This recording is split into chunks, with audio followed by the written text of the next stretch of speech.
आज की क्लास आपके लिए काफ़ी इम्पोर्टेंट होने वाली क्लास है, क्योंकि आज की क्लास में हम साइंस के कुछ इम्पोर्टेंट सवाल को लेकर आए हैं और ये वैसे सवाल है जो कि अक्सर आपके बोर्ड के एग्ज़ाम में पूछा जाता है और ये पूछा भी गया सवाल है। हम अपनी ओर से ये कोशिश कर रहे हैं कि आपको हर वीक में 1 से 2 वीडियो दिया जाए, जिससे साइंस के हर चैप्टर का ऑब्जेक्टिव क्लियर हो। ठीक है, और इसमें जो भी इससे रिलेटेड और भी सवाल बनेंगे वो सभी के सभी हम सोल्व करते हुए चलेंगे। तो आइए इसको बारी बारी से हम लोग एक एक करके देखते हैं। सबसे पहला सवाल यही कहा गया है कि प्रकाश के परावर्तन के कितने नियम हैं। ठीक है, तो इसका 2 नियम होता है। अब आपके सुविधा के लिए ये 2 नियम हमने लिख दिया। सबसे पहला है आपतित किरण, परावर्तित किरण तथा अभिलंब तीनों एक ही तल में होते हैं। दूसरा आपतन कोण बराबर परावर्तन कोण होता है। नेक्स्ट सवाल है प्रकाश की किरणें गमन करती है। प्रकाश की किरणें एक सीधी रेखा में गमन करती है।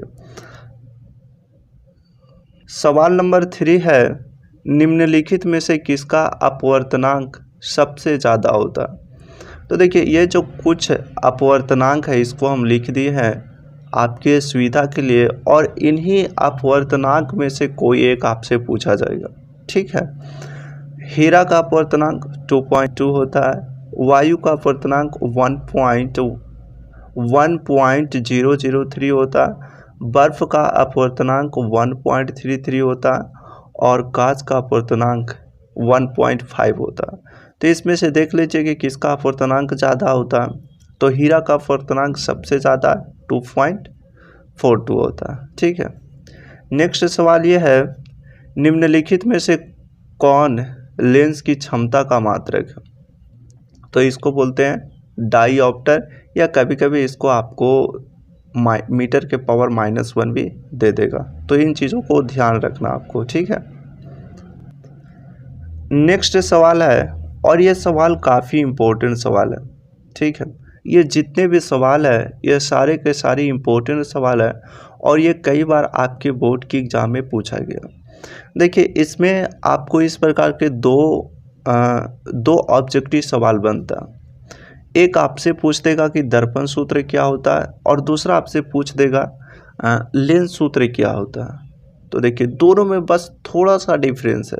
क्या है, 1/v + 1/u = 1/f। ठीक है, ये जो पहला ऑप्शन हम लोग का है 1/v + 1/u + 1/f, ये दर्पण का फॉर्मूला होता है।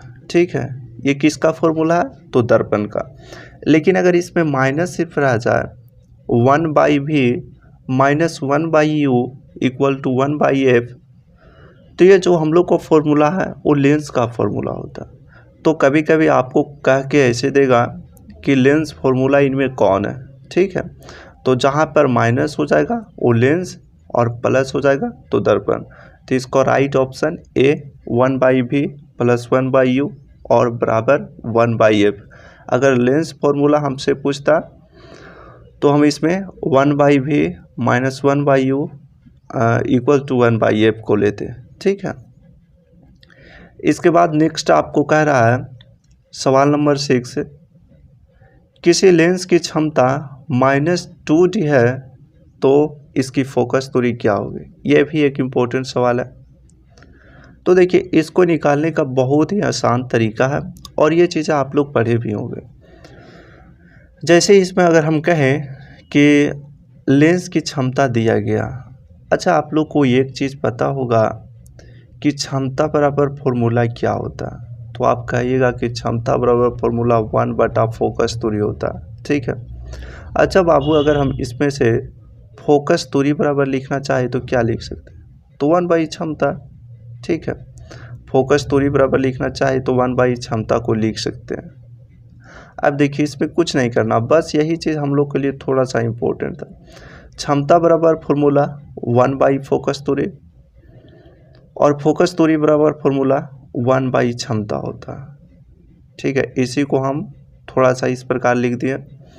अब देखिए 1 है, 1 रहने दीजिए, नीचे क्षमता बराबर -2 डी है, तो नीचे क्षमता को हम लोग लिखेंगे -2। अब ये जो हम लोग को आता है ये मीटर में आता है, ठीक है, -1/2 मीटर। अब हम लोग को ऑप्शन में देखना है कि इसमें मीटर है या सेंटीमीटर है, तो दोनों तरह के इसमें ऑप्शन है, तो किसी एक ऑप्शन को चेक कीजिए आप लोग। जैसे 1/-2 को करिएगा तो जब इन तो भाग दीजिएगा तो भाग देने के बाद कितना आएगा, -0.5 और मीटर, ठीक है। 1/2 को आप भाग दीजिएगा तो कितना आएगा, 0.5 आएगा यार, उसके पहले माइनस है, माइनस होगा, और मीटर है तो मीटर हो जाएगा, ठीक है। तो इसका मतलब ये हुआ कि इसका जो राइट ऑप्शन होगा वो कितना होगा, -0.5 मीटर। देखिए डी ऑप्शन है, -0.5 मीटर।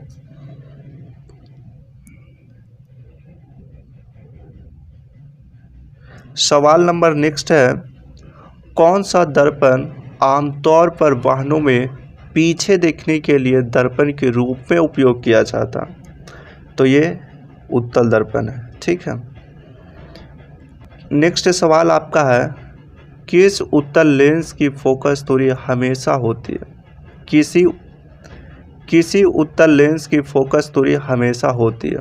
देखिए आपसे दो प्रकार की चीज़ें इसमें पूछा जाता, एक आपसे कभी कभी कह देगा कि किसकी फोकस दूरी ऋणात्मक होती है, तो कभी कह देगा कि इसमें किसकी फोकस दूरी धनात्मक होती है, ठीक है।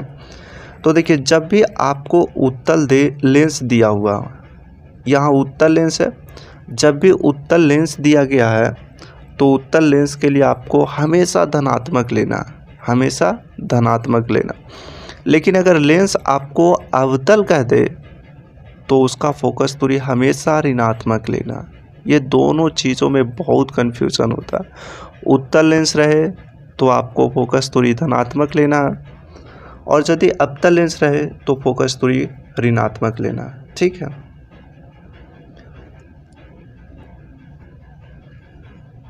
सवाल नंबर 9 है, ये कह रहा है कि निर्वात में प्रकाश की चाल कितना होता तो ये चीज़ें तो आपको पता होगा कि निर्वात में प्रकाश की चाल 3 × 10⁸, यह है 3 × 10⁸ मीटर पर सेकेंड, ठीक है। नेक्स्ट है, एक उत्तल लेंस की क्षमता डायोप्टर है, तो उस लेंस की फोकस दूरी क्या हो सकती है। तो देखिए इससे पहले के सवाल में भी हम लोग को इसी प्रकार की चीज़ें पूछा गया था, तो इसको भी हम लोग वैसे ही सोल्व करेंगे। क्षमता बराबर क्या होता है फॉर्मूला बाबू, ये आप लोग को पता है, तो आप लोग कहिएगा कि क्षमता बराबर होता है 1/, फोकस दूरी, ठीक है। अगर हम इसको इस प्रकार लिखना चाहे, फोकस दूरी बराबर तो 1/, क्षमता, ठीक है, 1/, क्षमता। अब देखिए अब इसको कुछ नहीं करना, बस हो गया सोल्व, और का 1/, क्षमता, 1 है, 1 रहने दीजिए, क्षमता यहाँ पर कितना लिखा हुआ 1, तो 1। और हम आपको ये बताएं हैं कि ये जो चीज़ें आती है वो मीटर में आती है, ठीक है। अब इस चीज़ को यानी कि इस मीटर को हमको सेंटीमीटर में बदल देना, तो 1/1 मतलब 1, और 1 मीटर बराबर कितना लिख सकते हैं 100 सेमी। देख लीजिए इसमें 100 सेमी, देख लीजिए इसमें 100 सेमी कहाँ आंसर है, तो +100 सेमी। माइनस में भी दिया गया लेकिन माइनस हम लोग को चूज नहीं करना।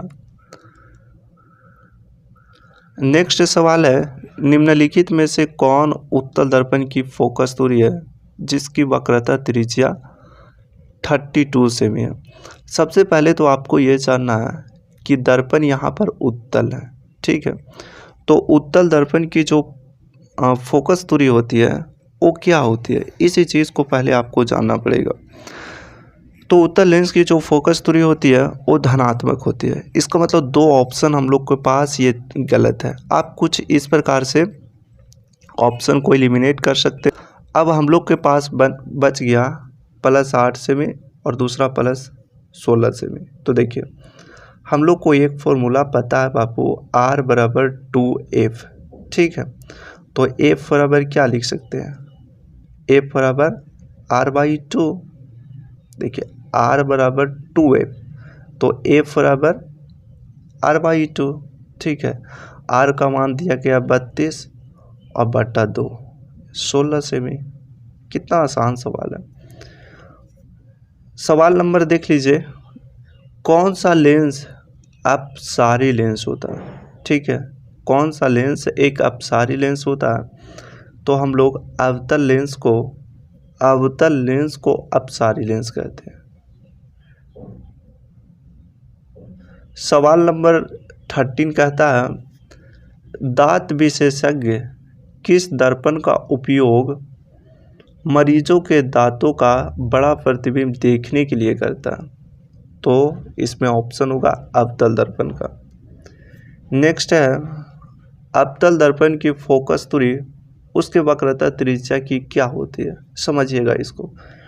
जैसे बाबू अगर हम R बराबर 2F लिखें, ठीक है, और इसी को अगर हम लिखना चाहे तो लिख सकते हैं F बराबर R/2, ठीक है।